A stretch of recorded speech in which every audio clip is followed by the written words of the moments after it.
Dans les maternelles d'Afrique, on parle aussi de sujets santé. Vous voulez en savoir plus? Suivez-moi. Aujourd'hui, aux maternelles d'Afrique, nous irons à votre écoute pour discuter de nos enfants asthmatiques. Nos enfants de la récré nous diront ce qu'est le paludisme. Et enfin, dans notre rubrique de femmes inspirantes, elles l'ont fait, nous recevons Liliane Estier-Venard. Mais avant cela, nous allons répondre à vos questions sur l'alimentation dans notre rubrique Miam Miam.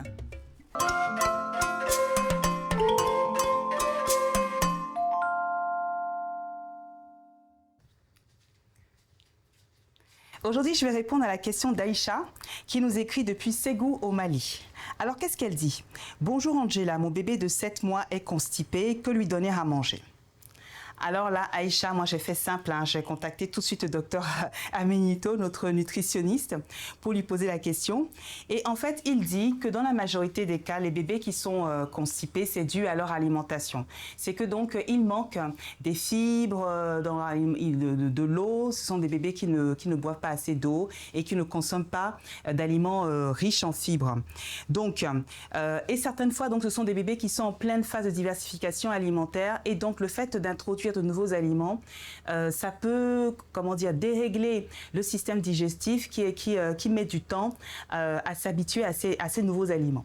Pour un bébé qui est constipé, eh bien, c'est déjà intégrer des fibres dans son alimentation. Donc, ce qu'on appelle fibres, ça va être des céréales complètes, des céréales intégrales, ça va être des pâtes complètes, du pain complet, ça va être des légumes, des fruits. Alors, donc, vous voyez là, par exemple, j'ai des haricots verts là, du pain complet, comme je disais tout à l'heure, des épinards, des choux, des fruits, tout ce qui va faire que ça va aider le transit intestinal et lutter contre la constipation. Aujourd'hui, j'ai envie de vous parler des épinards. Les épinards, donc, c'est une feuille riche en fibres et elle est composée de 92% d'eau. Donc, ce qui est super pour l'hydratation et qui est super donc, pour prévenir les maladies du cœur. C'est une feuille qui est très pauvre en calories, mais qui est très riche en fer, en antioxydants et en potassium. Bon, Aïcha, j'espère que j'ai bien répondu à votre question. Et si vous aussi, vous avez des questions sur l'alimentation auxquelles vous souhaitez que je réponde, et si vous avez des recettes, vous n'hésitez pas à les poser sur la page Facebook des Maternelles d'Afrique.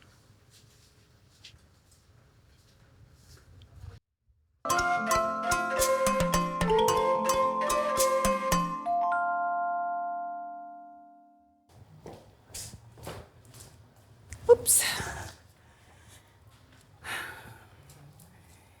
Alors, l'asthme est la maladie chronique la plus fréquente chez l'enfant. Elle touche un enfant sur 10 et le nombre d'enfants touchés ne cesse d'augmenter à travers le monde. Vous savez, avec les problèmes de pollution que nous vivons, ça n'arrange pas les choses. Nous vous avons posé la question sur la page Facebook des Maternelles d'Afrique et vous avez été 20% sur 88 votes à répondre oui à la question « Avez-vous un enfant asthmatique ?» Aujourd'hui, nous recevons Malika. Bonjour Malika. Bonjour Angélique. Vous avez 37 ans. Oui. Vous êtes l'heureuse maman de Mokhtar qui a 7 ans. Oui.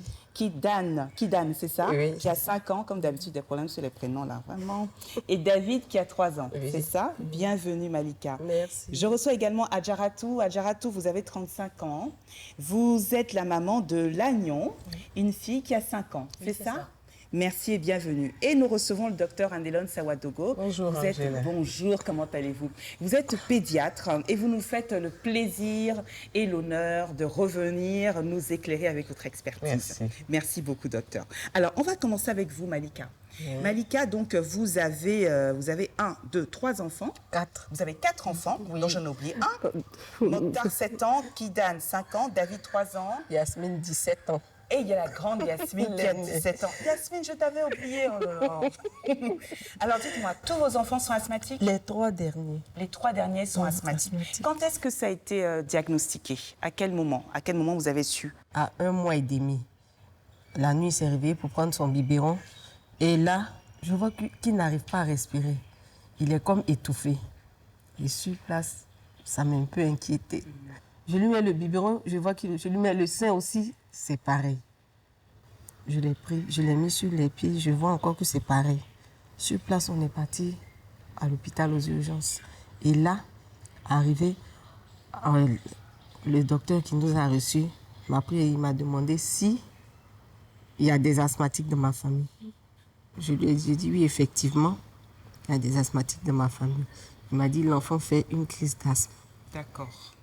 Et donc, c'est là que vous avez... C'était pour le C'est là. premier? C'était pour le premier. C'était la première fois que La vous étiez première confronté fois à cette que j'étais situation? confrontée à cette situation. D'accord. Docteur Anelone Sawadogo, qu'est-ce que c'est l'asthme? En fait, l'asthme, c'est quelque chose de très simple à expliquer. Je me suis dit qu'il faut qu'on simplifie. Hein. Oui.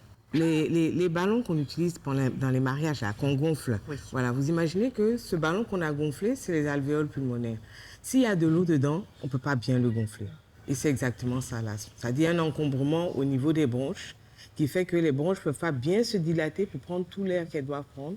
Et comme elle le disait tout à l'heure, l'enfant a du mal à respirer. Et il y a plusieurs sortes d'asthme, parce que je me souviens, donc moi je suis la maman d'une enfant qui était grande prématurée, et elle faisait ce qu'on appelle des bronchiolites.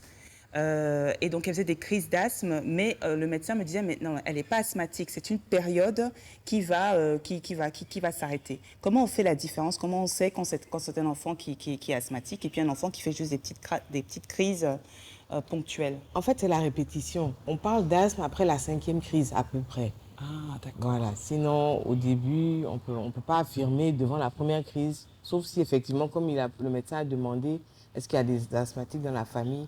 Là, oui, ça favorise peut-être le diagnostic. Mais sinon, c'est au bout de la répétition qu'on peut dire, affirmer qu'un enfant est asthmatique.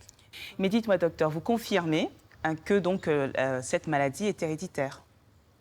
Oui, c'est-à-dire que les parents asthmatiques ont plus de chance c'est un mauvais mot, mais ont plus de probabilité d'avoir un enfant asthmatique que des parents qui ne le sont pas.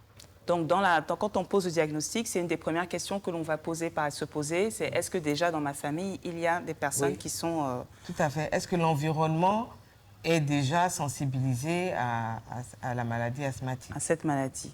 D'accord. Alors vous, Adjara, Oui. est-ce que vous déjà, donc, vous êtes asthmatique? Oui. Vous êtes asthmatique. C'est ça. Donc vous saviez que il y avait des chances que votre enfant le soit. Exactement. Donc votre fille est asthmatique. Elle est asthmatique, oui. Alors comment ça se déclenche? Comment ça se passe les crises? Comment ça se manifeste comment une crise d'asthme? Alors, chez elle, en fait, ces crises commencent avec une éruption cutanée.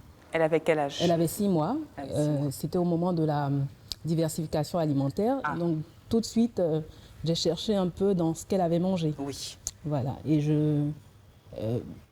plus tard, je me suis rendu compte en fait qu'elle était allergique à un certain nombre d'aliments, notamment les noix, certains fruits de la mer. Et ça, vous l'avez vu comment? C'est parce que vous avez fait des tests ou c'est juste en lui faisant... Non, c'est juste en lui faisant manger. Et vous avez vu que tout de suite, il y avait des boutons qui Exactement, apparaissaient. voilà. Et ensuite, avec des échanges avec son pédiatre, voilà, ça a été confirmé. Ensuite, après l'éruption cutanée, les sueurs froides. Ensuite, il vient la gêne respiratoire et puis le sifflement quand elle respire. La gêne respiratoire, on va dire ça comment? Parce que vous savez, on aime bien ici au Maternelle d'Afrique parler des mots dire des mots que tout le monde comprend. Voilà, elle avait du mal à respirer et quand elle parle, voilà, elle titube, elle dit le même mot plusieurs fois. Et moi, au toucher, je me rends compte aussi des fois que la cage thoracique est plus dure. Voilà. Et elle a même eu à faire une kiné respiratoire quand elle était petite. Ouh là là, la kinésithérapie respiratoire. Docteur Anelone Sawadogo, est-ce que vous pouvez expliquer ce que c'est? Je suis passée par là. Qu'est-ce que c'est? En quoi ça consiste? En fait, je vais reprendre mon image du ballon. Oui. C'est-à-dire que le ballon est plein d'eau, il faut faire sortir l'eau. Et comme l'enfant n'a pas la force de tousser pour vraiment faire sortir cette eau, donc le kiné, lui, en tapotant sur la cage thoracique, je m'excuse auprès de tous les kinés pour simplifier votre travail, mais en tapotant comme ça sur la cage thoracique, il casse les molécules de glaire et ça permet de les évacuer. Oh là là, ouais, moi je me souviens, c'est qu'il bouchait en fait je crois que c'était la bouche ou les narines pour que ça sorte et il appuyait. Oh, c'était dur, hein. Mais très, très, très efficace. Après ça, c'était super. Et donc, comment est-ce que vous remédiez à ces crises? Comment vous soignez? Alors, il y a le traitement. Donc, elle a 2 traitements. Elle a un traitement de fond que je lui administre en dehors des crises. Et malgré ce traitement, certaines fois, les crises subviennent. Donc, Le traitement de fond, c'est principalement par rapport aux allergies, parce qu'elle a un terrain allergique. Ensuite, quand la crise même s'installe, là, on utilise, pour ne pas dire de nom, des bronchodilatateurs, comme le docteur a dit, donc pour aider les voies respiratoires, voilà, à fonctionner plus correctement.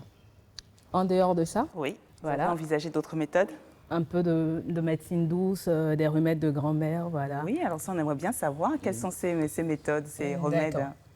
Alors sur le plan alimentaire, par exemple, de par ma profession, voilà, j'ai découvert voilà, que certains aliments lui étaient bénéfiques, comme l'ail, l'oignon violet. Donc en fait, c'est quoi? C'est que vous mettez dans son alimentation, vous lui faites Exactement. respirer, ou vous lui mettez dans le poumon? Non, n'écoutez pas ce que je dis, c'est pas ça du tout. Ça marche comment? Alors pour l'ail, par exemple, c'est simple, il faut lui faire manger ça. Et comme l'ail a un goût et, voilà, très fort, hein. et une odeur assez forte, ce que je fais, c'est que je lui mets ça, par exemple, dans des boules de foutou, donc de la banane plantain pilée, ou alors dans du placali, donc c'est la semoule de manioc, voilà. Et comme ça, elle ne se rend pas compte, puisqu'en général, ce sont des choses qu'on ne mâche pas, qu'on avale. Du coup, elle ne se rend pas compte et puis elle en prend. Et vous avez remarqué, depuis que vous avez introduit l'ail et l'oignon dans son alimentation, que les crises ont diminué? C'est ça, les crises se sont estompées. Au départ, elles étaient en moyenne, on va dire, chaque 3 semaines, une fois par mois. Et donc là, je me retrouve à avoir une crise trimestrielle. Ah oui, donc effectivement, d'accord. Docteur, donc quels sont les traitements, quels sont, on va dire, les traitements classiques que l'on propose aux enfants qui font des crises ou qui sont asthmatiques? Mais en fait, elle a très bien décrit, hein. Il y a le traitement de la crise, et puis le traitement de fond, et puis ce que nous on appelle en plus les mesures hygiéno-diététiques. En plus de l'ail et de l'oignon, que je ne connaissais pas, il y a la natation, tout ce qui est sport de combat, parce que ça développe la cage thoracique, donc l'enfant a plus d'espace. D'accord. Attention, je dis toujours aux mamans, nager ne veut pas dire jouer mouillé autour du bassin. Parce que jouer mouillé autour du bassin donne des crises d'asthme. Mais tant qu'on est dans l'eau, à faire des va-et-vient, on sort, on le rince, on l'habille. Ça aussi, ça a un effet bénéfique sur l'asthme. Donc, activité sportive pour développer la cage thoracique, Voilà. traitement de fond, on traite donc la crise. Alors, docteur, pour l'environnement, comment on fait aussi? Pour l'environnement, en fait, le but principal, c'est chasser la poussière. Donc, une fois qu'on a ça en tête, tout ce qui est source de poussière, il faut l'enlever. Enlever les moquettes, enlever les tapis, laisser que les carreaux au sol, prendre soin de ne pas laisser l'enfant jouer pieds nus, courir pieds nus dans la maison après le bain, c'est-à-dire bien l'essuyer, mettre des chaussettes pour dormir, enfin. Et puis, elle a dit tout à l'heure quelque chose de très important, elle a dit, pour ma fille, ça commence. C'est-à-dire que chaque enfant commence sa crise de la même manière. Et comme il ne peut pas faire attention, c'est à la maman à faire attention. Et à savoir que, bon, s'il a éternué 3 fois de suite, c'est que la crise va venir. Et prendre donc les précautions, les traitements avant que la crise ne s'installe. D'accord. Donc, pour des parents qui ont des enfants en bas âge, qui ne sont pas forcément d'une famille avec un terrain asthmatique, comment est-ce qu'ils pourraient être alertés d'un enfant qui pourrait éventuellement faire une crise d'asthme? Les Ivoiriens ont l'habitude de dire que sa respiration se coupe. C'est-à-dire qu'au moment où l'enfant respire, il y a un tirage intercostal. Comme je disais tout à l'heure, oui, l'enfant n'arrive pas à manger. Il est gêné pour respirer. Il ne peut plus faire d'efforts. Il est assis. Il pleure parce qu'il n'arrive pas à respirer, donc il va pleurer. D'accord. Dès qu'on voit que l'enfant a du mal à respirer, qu'il ne s'alimente pas comme d'habitude, il joue moins, là, on se pose des questions et on va voir le pédiatre, Oui. de préférence. Oui. Ça ne sert à rien d'attendre parce que plus on attend, plus la crise s'aggrave. C'est ça. D'accord. Alors, dites-moi, Malika, est-ce que vous avez trouvé des solutions? Est-ce que ça va mieux? Bon, j'ai toujours pas trouvé de solution, mais je fais toujours le traitement normal des asthmatiques. Et en dehors de ça, j'ai un petit traitement Alors, c'est quoi ce petit traitement? de grand-mère Oui. qu'on m'a donné, qu'on m'a prescrit. Qu'est-ce que c'est? Bon, c'est du kaolin Oui. que je mélange dans un peu d'eau et que je lui donne quand il fait les crises. Maintenant, D'accord. elle m'a conseillé aussi de lui masser la poitrine avec le kaolin. D'accord. Et vous avez remarqué une amélioration? Oui, j'ai remarqué une amélioration. Parce que généralement, mon fils fait les crises la nuit. Très souvent, c'est la nuit que mon fils fait les crises. Donc, la nuit, je lui donne le traitement normal. de l'asthme. Maintenant, le matin, j'attaque en même temps avec le kaolin que je fais. D'accord. Et je lui fais le massage, je l'habille chaudement. Et le soir, on continue le traitement Et vous, encore. vous continuez le traitement. Et vous Voilà. avez fait attention à l'environnement dans lequel il dort, à lutter contre les acariens, la poussière dans la chambre, Tout ça. que ça soit bien aéré, J'ai tout ça. la Vous avez chambre tout fait. est aérée. Et puis rien. Rien. Il n'y a que le kaolin qui marche. Il y a le kaolin et le traitement normal. Et le traitement de fond, voilà, qui est prescrit par votre Prescrit pédiatre. par le pédiatre. Maintenant, très souvent aussi, je le mets sur la terrasse. Le vent, avec le vent. Quand le vent, je lui dis de respirer. On fait comme un exercice de respiration que moi-même j'ai créé. Je lui dis respire. Quand il respire, on reste au moins pendant 30 minutes sur la terrasse. Et je vois qu'à un certain moment, ça va, on rentre. C'est comme ça. D'accord. Et pour vous, Adjaratou, votre fille, comment va-t-elle? Est-ce qu'avec l'ail, l'oignon, le traitement de fond, l'anticipation, vous voyez qu'il y a une amélioration? Oui, il y a une nette amélioration. Et ce que je voulais dire, en fait, c'est que, comme le docteur l'a dit, jouer autour de la piscine, être mouillé, n'est pas favorable pour un enfant qui est asthmatique. Et ça, je l'ai remarqué. Du coup, dès qu'elle est mouillée, je lui ai expliqué qu'il fallait qu'elle change de vêtements. Parce qu'en fait, en restant mouillée, elle peut attraper un rhume. Et le rhume, justement, est un facteur qui favorise les crises d'asthme. Et puis, un petit conseil aux mamans, surtout pour les enfants qui sont en dessous de 6 mois, parce que je pense que docteur, en fait, en dessous de 6 mois, un enfant ne sait pas respirer par la bouche. Il n'a que le nez pour respirer. Donc, il faut faire attention à ne pas laisser un rhume s'installer. Donc, un petit remède qui est vraiment simple à faire, c'est rincer le nez régulièrement au sérum physiologique. Voilà. Mais je pense que vous voulez dire, c'est plutôt que c'est difficile, je ne sais pas si c'est vraiment exact, un enfant de moins de 6 mois déjà ne peut pas se moucher tout seul, ça c'est sûr. Voilà. Et donc comme il ne peut pas se moucher, les lavements du nez, il faut voilà, bien nettoyer le nez pour ne pas se retrouver avec le nez encombré, et ce qui va faire que là, on peut déclencher justement des crises. Même pour les adultes, moi je le fais assez régulièrement, je me lave le nez régulièrement dès qu'il y a un petit truc qui arrive. Voilà, ça, j'ai appris ça avec ma fille et puis les bronchiolites. Voilà. Mais écoutez, merci beaucoup. J'ai juste une dernière question à vous poser, docteur. Est-ce que on peut devenir asthmatique et puis un jour ne plus l'être? En fait, ceux qui ont de la chance, les crises s'arrêtent autour de l'adolescence, vers 12-13 ans. Si l'enfant est bien pris en charge, on peut arriver à guérir de l'asthme vers 12-13 ans. Mais il n'y a pas de facteur précis qui va dire dès le départ que bon, à 12 ans, ça va finir ou alors il va continuer jusqu'à l'âge adulte. C'est plutôt la prise en charge comme elles le font très bien. Merci pour le lavage. Voilà. Donc, c'est surtout la prise en charge qui va aider à faire disparaître la maladie. Alors moi, ce que je comprends, c'est que déjà, il faut anticiper, il faut détecter les signes, les premiers signes, parce que chaque enfant est différent. Vous êtes parents, c'est vous qui connaissez vos enfants. Donc, vous êtes capable à un moment de dire, ah, là, je vois qu'il y a une crise qui est en train de se profiler. Donc, on traite un traitement de fond. Donc, consultez votre pédiatre. Et puis, vérifiez aussi votre environnement, qu'il n'y ait pas d'éléments déclenchants, justement, pour l'asthme. N'hésitez pas, justement, à faire pratiquer votre enfant un sport qui va développer donc sa cage thoracique, mais attention, ne pas être autour de la piscine, comme disait le docteur, mais dans la piscine. Voilà. Et là, nous avons des exemples de 2 mamans formidables qui font tout ce qu'il faut pour accompagner leurs enfants pendant ces moments de crise. Eh bien, écoutez, mesdames, merci beaucoup d'être venues nous voir, d'être venues témoigner de vos expériences. Ce fut un plaisir. Et docteur, c'est toujours un plaisir de vous recevoir, toujours un plaisir de boire vos paroles. Merci, Angela. À très bientôt. Maintenant, je reçois une femme inspirante, mais avant ça, la récré.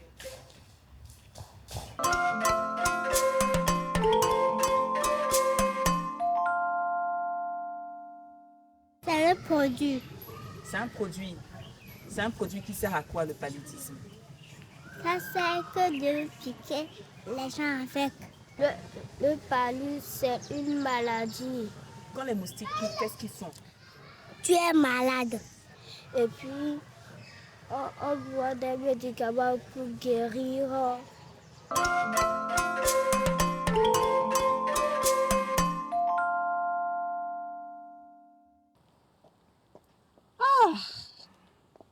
Quelle journée! Bonjour Liliane. Bonjour. Comment allez-vous? Ça va très bien, merci. Vous avez vu mon sac comme il est beau? Très beau. Vous savez qui c'est qui l'a fait? Je me disais bien que je le connaissais. C'est vrai. Alors vous savez quoi? Aujourd'hui je reçois une de ces femmes inspirantes comme j'aime les recevoir.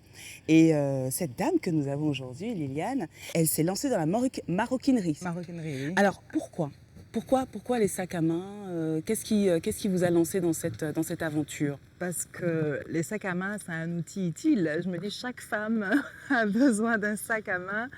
Et comme je dis toujours, ça a commencé par une anecdote. Je voulais m'acheter justement un sac. Et je trouvais qu'il était excessivement cher pour ce que c'était, quoi. Bon, c'est vrai que c'était une marque. Oui. Mais bon, moi, à la base, j'ai fait de la couture. Donc quand j'ai vu le sac, je me suis dit, je crois que je peux le refaire. Je vais me lancer. C'est comme ça que les créations est née. C'est comme ça que donc ça se dit LE Création, Oui. LE. Non, LE. LE En fait, c'est mes Création. initiales, Liliane et Stevenard. D'accord. Et alors, donc, vous avez un style particulier quand même? Parce que, en fait, ce sont quoi? Ce sont des sacs de jute, des sacs de cacao? En fait, je travaille beaucoup de matériaux. Je travaille la jute qui est ma matière principale. Donc, c'est avec la Côte d'Ivoire, le premier pays producteur de cacao. Donc, on a cette matière-là en abondance. Vous êtes ivoirienne? De mère et de père libanais. D'accord. Voilà. Et je travaille le cuir aussi, le Oui. jean, le pagne. Le wax, on en trouve partout en Ça, c'est Afrique. sûr. Donc, C'est sûr. Et qu'est-ce qui vous inspire alors? D'où viennent vos inspirations? m'inspire beaucoup de ce qui existe déjà. Et après, j'apporte ma petite touche personnelle. La jute d'ailleurs, on me reconnaît. C'est vrai. Et le jean aussi, parce que ça, c'est une de vos Oui, créations. c'est ça, ouais. Ça, c'est de la récup. Je peux voir, Oui, je peux bien voir. sûr. C'est de la récup. Donc, c'est un sac qui existe déjà et donc que vous... Non, que du vous- tout. Ça, c'est une inspiration que j'ai eue.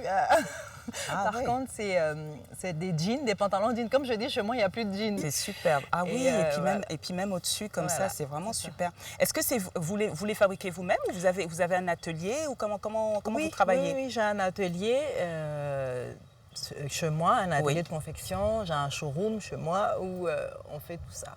Tout est fabriqué sur place. Et vous avez combien de personnes travaillent pour vous? On est à une dizaine maintenant, on commence à être à l'étroit d'ailleurs.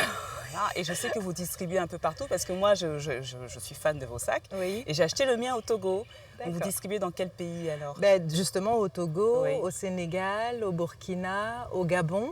Ah ouais. Et même, il y a des personnes qui distribuent en Europe. Excellent. Donc je sais quand vous êtes lancé dans votre aventure, votre premier sac, vous avez eu une interruption de 20 ans. Oui, Pourquoi? En fait, à la base, je dis toujours, j'aimais pas trop les études. Je peux comprendre. On va dire que je n'étais pas très douée. Ouais. Donc, je me suis dit, qu'est-ce que je pouvais faire? J'allais pas rester là à rien faire. Et puis, comme j'avais une tante qui faisait de la couture, je me suis dit, pourquoi pas m'y essayer? Donc, c'est comme ça que j'ai fait une formation de couturière. Et juste après mes 3 ans de formation, j'ai ouvert un atelier. D'accord. Mais bon, à l'époque, je connaissais pas grand monde, donc ça n'a pas très bien fonctionné. C'était Et- ici en Côte d'Ivoire? Oui, ici, à Abidjan d'ailleurs. À Abidjan. Et donc, je suis allée travailler en entreprise, ce qui a duré 20 ans. Donc, j'ai eu 20 ans d'arrêt total. Boulot. Quoique, Non. c'était dans la production aussi. Je m'occupais de la production dans une usine qui faisait des t-shirts publicitaires. Ah, donc vous étiez quand même dans le même... Dans le même domaine, voilà, Ouais, c'est ouais, ça. ouais. Voilà. En fait, on va dire qu'on m'a recruté de mon atelier. Ouais. Le monsieur m'a dit, j'ai un grand atelier, tu ne veux pas venir le diriger. C'est comme ça que je suis Magnifique. partie en entreprise et j'ai fait, on va dire, 7 ans de confection, de la production et après, je fais du commercial pendant 14 ans. Et vous avez fait 2 enfants. Oui, je suis maman de 2 grands enfants parce que j'ai Oui. ma fille qui a 17 ans et mon fils qui va avoir 15 ans là, le mois prochain. Oh là là, Voilà, ah ouais. donc, Et est-ce que vous les faites participer justement à votre aventure entrepreneuriale? Non seulement, comme on dit, ils apprécient, mais ils participent, c'est vrai. Ma fille qui fait le mannequin et mon fils qui fait le photographe. Parce que bon, Ah ben oui, donc toute la famille toute la contribue famille, alors. voilà. C'est Mon génial. mari qui gère la compta et Ah bah oui, en fait, c'est d'accord. la petite entreprise familiale. C'est une petite quoi. entreprise familiale, Voilà, mais c'est exact. super. Donc Voilà. en fait, ce que j'imagine, c'est que ça a dû être, comment dire, plus facile peut-être de combiner l'éducation des enfants, votre passion, de pouvoir vivre votre passion, avec votre mari en plus qui vous a soutenu. C'est ça. Ouais. Oui, non, c'est vrai que j'ai cette chance-là. Ouais. Surtout que je travaille à domicile. Donc, c'est les gosses, même, en fait, ils sont absents puisqu'ils vont à l'école. Voilà. Donc, je n'ai pas Ouais. vraiment le temps de m'inquiéter. Ben, écoutez, c'est formidable, Liliane. Vous savez, nous, on aime bien recevoir au maternel d'Afrique des femmes qui, un jour, décident de se prendre en main, de dire, voilà, j'ai envie de me faire plaisir. Ça ne m'empêche pas de rester maman pour autant, mais je suis aussi une femme qui s'épanouit professionnellement et en plus qui s'épanouit avec de belles choses. Alors, Liliane,